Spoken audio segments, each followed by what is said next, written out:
Carl Jung believed that when you feel like something found you at exactly the right time, it is not just a lucky break. It is a phenomenon he called synchronicity, and understanding it will change how you see reality forever.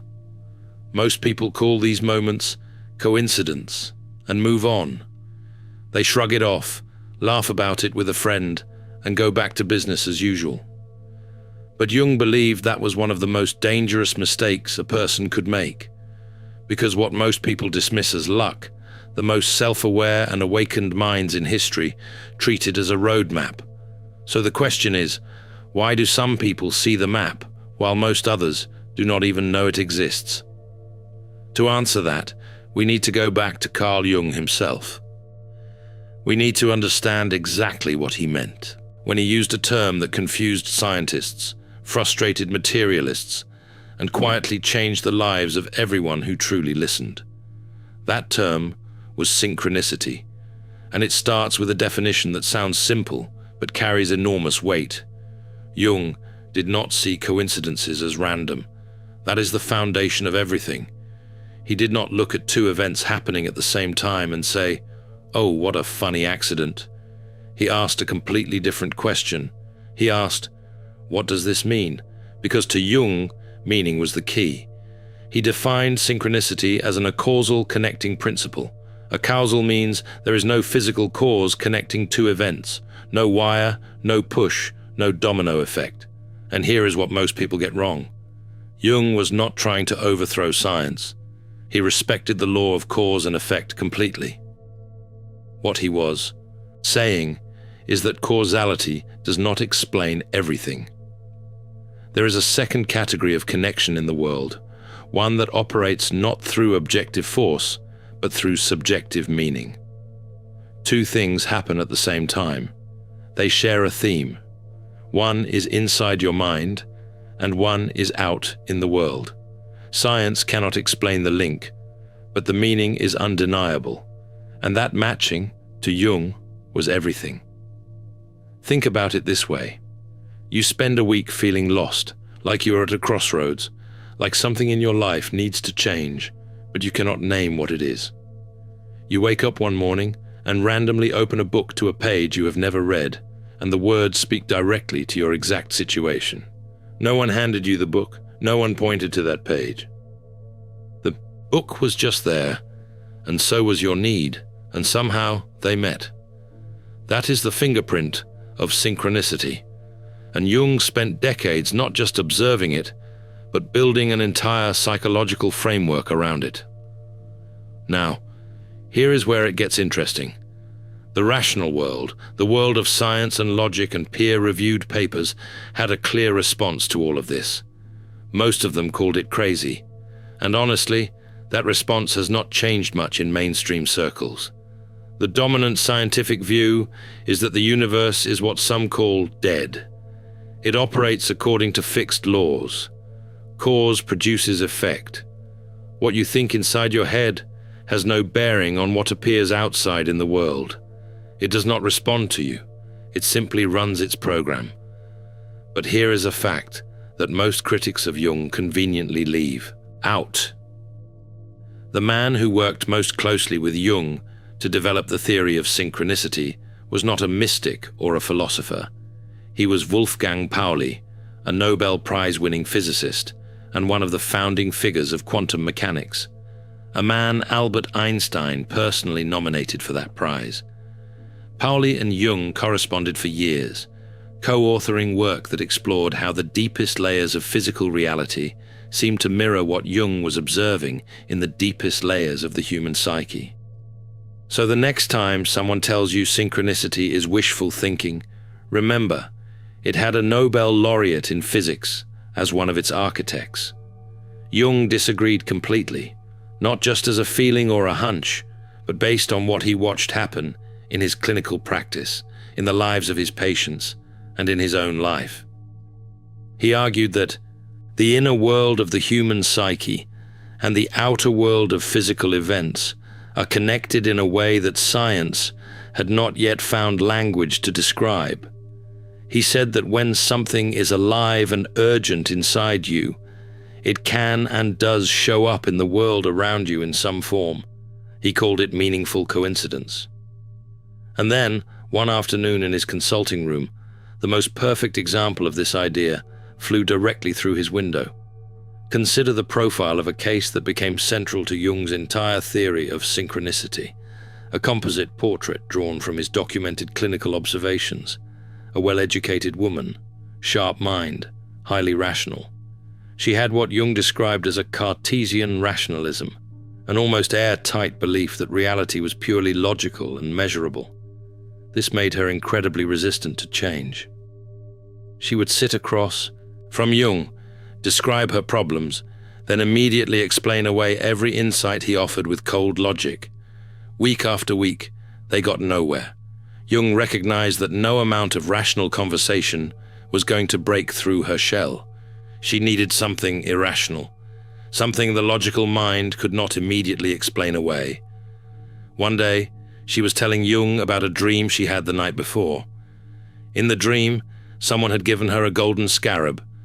A scarab is an ancient Egyptian beetle, a symbol deeply tied to transformation and rebirth.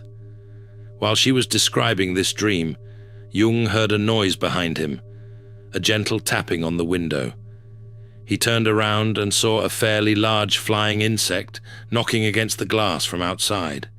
He opened the window and caught the beetle in the air as it flew in. It was a scarabaeid beetle, specifically the Cetonia aurata, the common rose chafer. Jung noted its gold-green color, which most nearly resembled the expensive golden jewelry of the scarab from her dream. That detail mattered. It was not just any beetle. It was the closest thing to her dream that could physically exist in Europe. He turned to her and held it out. He said simply, "Here is your scarab." What happened next is what Jung spent years trying to explain. Her defenses dropped, the shell cracked. The thing that months of logical conversation could not do was done in a single moment by a beetle. Jung wrote that this experience punctured the desired hole in her rationalism and broke the ice of her intellectual resistance. The treatment could finally move forward with real results. Now, a strict materialist would say the beetle was just a beetle, a random insect that happened to show up at a lucky moment. But Jung would say that explanation misses the entire point. The point is not what caused the beetle to arrive. The point is the meaning. Inside the room was a dream about transformation. Empaths aren't broken. They're alchemists in progress. The Alchemist's Path gives you drills, Jung-based boundaries, and 3 exclusive chapter videos to turn overwhelm into clarity. By Surreal Mind, 236-page downloadable ebook in stock. Begin now at thesurrealmind.com. Outside the window was a symbol of transformation. They arrived at the same moment, and that collision of inner meaning and outer event changed a person's life. This is synchronicity, not magic, not superstition, a meaningful coincidence that carries information your rational mind alone could never deliver. But here is something Jung noticed that most people do not talk about. These meaningful coincidences do not appear randomly throughout life. They tend to cluster around certain moments, moments of internal tension, moments of psychological blockage, moments where something inside you needs to move, needs to be seen, but you are refusing to look. And the thing you are most often refusing to look at is your shadow. The shadow is one of Jung's most powerful ideas. It is the part of yourself you have rejected, the traits you were taught to be ashamed of, the anger you suppress, the grief you swallow, the desires you pretend you do not have. Everything that does not fit the image you want to project gets pushed down into the shadow. Jung famously wrote that everyone carries a shadow, and the less it is acknowledged in conscious life, the denser and more powerful it becomes. It does not disappear just because you refuse to look at it. It gathers strength in the dark. And Jung observed something deeply unsettling about this process. The shadow does not stay quiet. It finds ways to make itself known. And one of the ways it does this is through synchronicity, Think about it this way. If there is something you are refusing to confront about yourself, something you keep pushing away, your psyche seems to keep reflecting it back through the outer world. You keep running into people who embody the very quality you are trying to deny in yourself. You keep encountering situations that demand exactly what you keep refusing to give. You keep dreaming of the same symbols, the same unresolved knot. Jung believed these were not accidents. He believed synchronicity appears most forcefully at the exact point of our greatest avoidance. It is the psyche reflecting itself in the world, insisting that you look at what you have been refusing to see. Jung called this underlying unity the unus mundus, a Latin phrase meaning one world. At the deepest level, mind and matter are not running on separate tracks. They share a common ground, and synchronicity is the place where that shared ground becomes visible. Here is a narrative illustration that captures the pattern Jung observed again and again in his clinical work. Picture someone who has spent years telling themselves they do not care about approval. They believe it completely. They have built an identity around being independent and self-sufficient.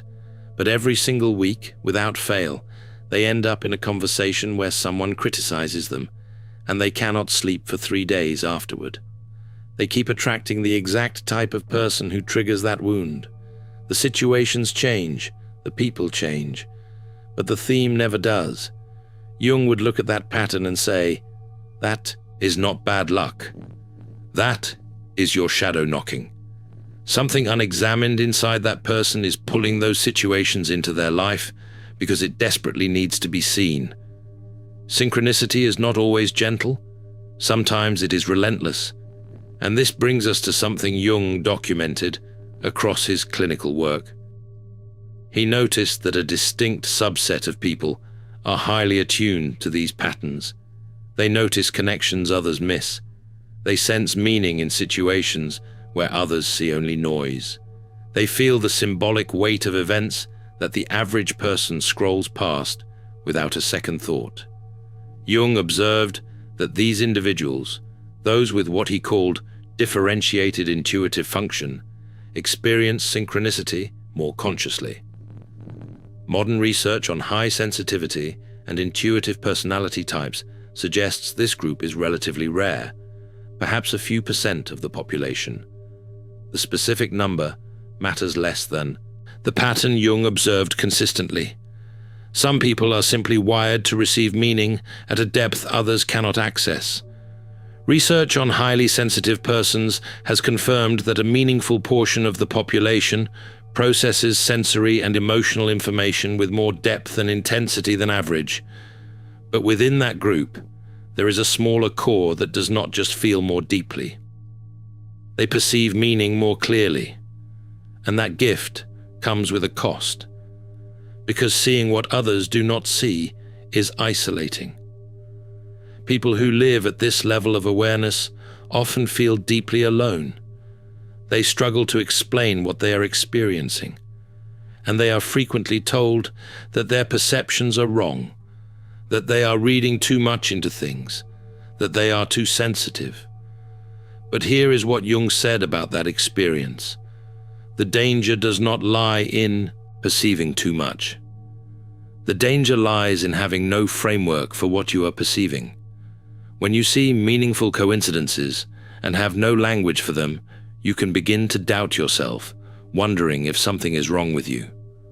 Or you swing the other way and start attaching meaning to everything, turning every small event into a cosmic sign. Both outcomes, self-doubt and over-interpretation, come from the same root: no working relationship with synchronicity.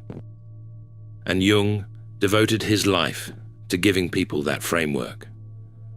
Now we need to talk about what happens when you do not use it. Because this is where the stakes get real. This is where Jung got serious. And this is where the conversation shifts from interesting psychology to something genuinely urgent. Jung argued that ignoring synchronicity does not make it stop. It makes it louder. He described what happens to people who consistently dismiss these meaningful moments. who wave away the patterns, who refuse to update their lives based on what the universe keeps trying to show them. He called the result a kind of psychological staleness, a deep stagnation, a feeling of being stuck without knowing why, because you are stuck.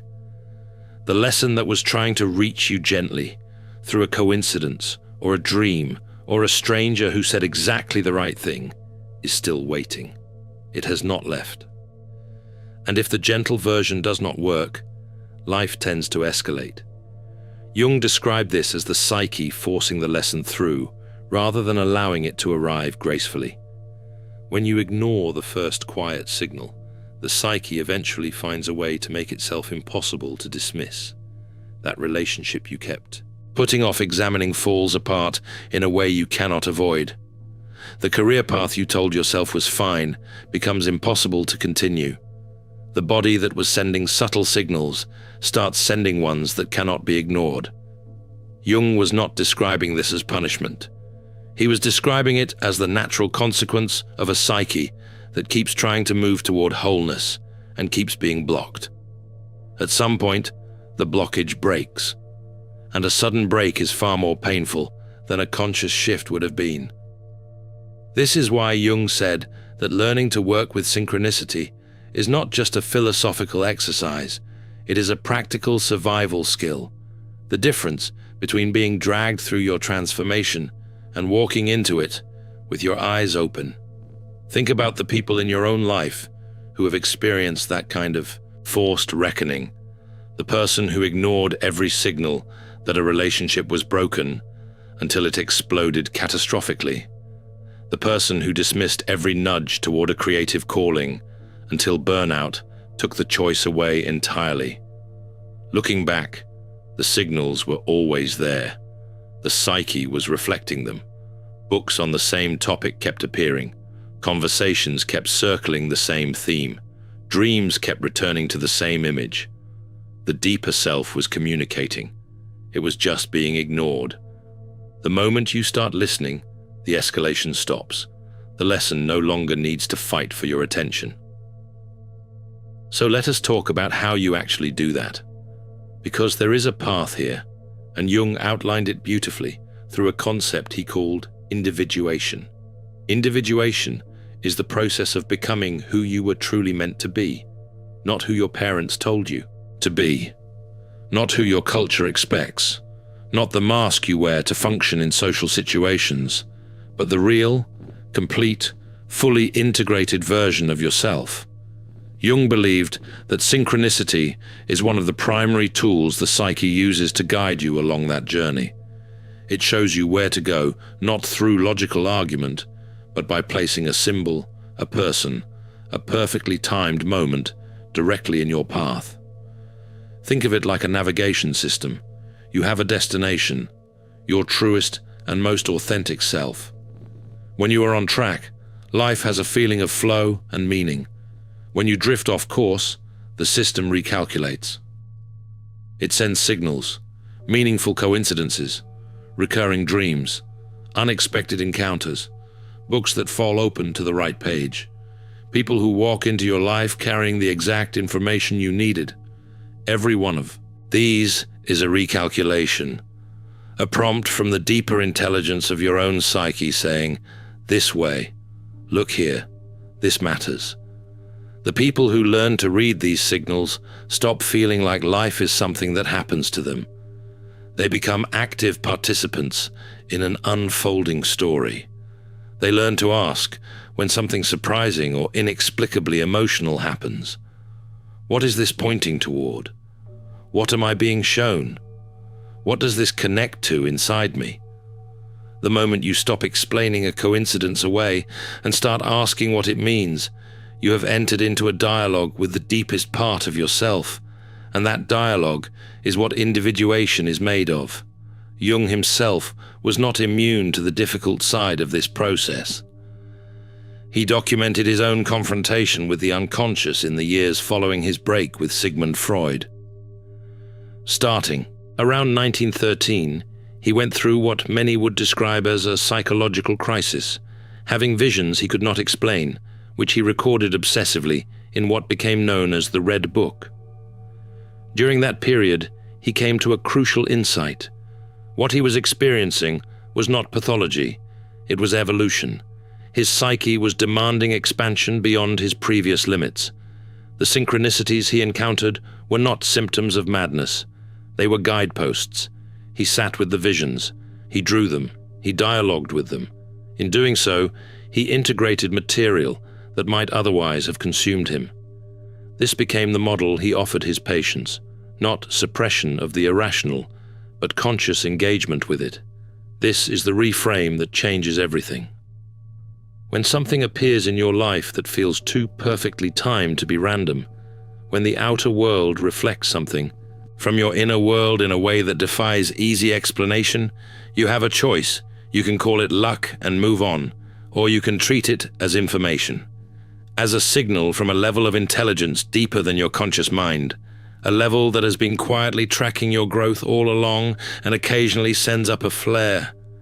I want to be direct with you about something. I think the reason synchronicity makes scientists uncomfortable is not because the idea is irrational. It is because it implies the universe is not indifferent. And for people who have built their sense of safety on the idea that reality is a neutral mechanical system, that implication is threatening. It means your inner life matters not just to you, but to the structure of your experience. That is a big ask for a culture trained to outsource meaning to data. But the people who take synchronicity seriously are not less grounded. In many cases, they are more grounded. They are paying attention at a depth that creates genuine self-knowledge. And self-knowledge, the deep, honest, shadow-integrated kind, is the most stabilizing force a human being can develop. So what do you do with this? Start small. The next time something happens that feels oddly timed, a song that comes on when you're thinking about someone, a conversation that answers a question you had not yet asked out loud, a door that closes right before a better one opens, do not dismiss it. Sit with it. Ask what it connects to. See if there is a pattern, not obsessively, but with genuine curiosity. With the openness of someone who suspects the psyche, might actually have something to say, and is finally willing to slow down long enough to hear it. Keep a journal. When you write down the meaningful coincidences in your life, patterns emerge that are invisible in real time. The same themes keep appearing in different forms. The same lesson is offered again and again through different messengers, and when you see that, you cannot unsee it. You stop being able to tell yourself it is all random. Jung himself kept meticulous records of synchronistic events in his own life and in the lives of his patients. He found that the more carefully he attended to these events, the more frequently they seemed to occur. Not because he was imagining more of them, but because attention is a form of invitation. When you start looking for meaning, meaning starts showing up. And when you notice that a synchronicity seems to be pointing towards something in your shadow, something you have been avoiding, something uncomfortable or unflattering or raw, do not look away. That is the moment. That is where the growth is. That is where your individuation is waiting for you to show up. The gentle knock of the universe asking, "Are you ready yet? Can we move forward now?" If you are watching this right now, I want to say something directly to you. The fact that this video found you today at this particular moment is worth paying attention to. Maybe you clicked by accident. Maybe an algorithm served it up. Maybe a friend sent it. But you are here and you stayed. Some part of you recognized something in this content. Some part of you was ready to hear this today in a way it might not have been last year. That recognition is synchronicity, and it is pointing at something worth exploring. So I want to ask you to do one thing before you leave. In the comments below, write, "I am ready for the sign." Not because it is a ritual or a magic phrase, but because saying it, even in a comment, is a form of intention. It is you telling yourself that you are open, that you are paying attention, that you are choosing to be a conscious participant in your own unfolding. That choice is the beginning of individuation. The scarab came through the window at the exact right moment because something in the room was ready for it. Something had shifted just enough to allow for a different kind of contact with reality. The defenses were down just long enough for reality to deliver its message, and the message changed everything. The same is true for you. The universe has been knocking. It has been sending signals and arranging coincidences, placing people in your path and delivering recurring themes to your mind and your dreams. The only question is whether you are going to keep calling it luck or start calling it what Jung called it: a language, a roadmap, a living dialogue between who you are and who you are meant to become. You are not here by accident. Synchronicity brought you this far. And whatever comes next in your story, it will not be random either. What you do with that awareness is entirely up to you. In The Alchemist's Path, perception training for empaths, you'll turn overwhelm into wisdom with practical drills, Jung-inspired boundaries, and step-by-step perception training. This guide includes 3 exclusive chapter videos to deepen each lesson. Written by Surreal Mind, 236 pages, beautifully designed 8.5 by 11 downloadable ebook, in stock now. Start your training today. Feel deeply while thinking clearly. Get The Alchemist's Path at thesurrealmind.com.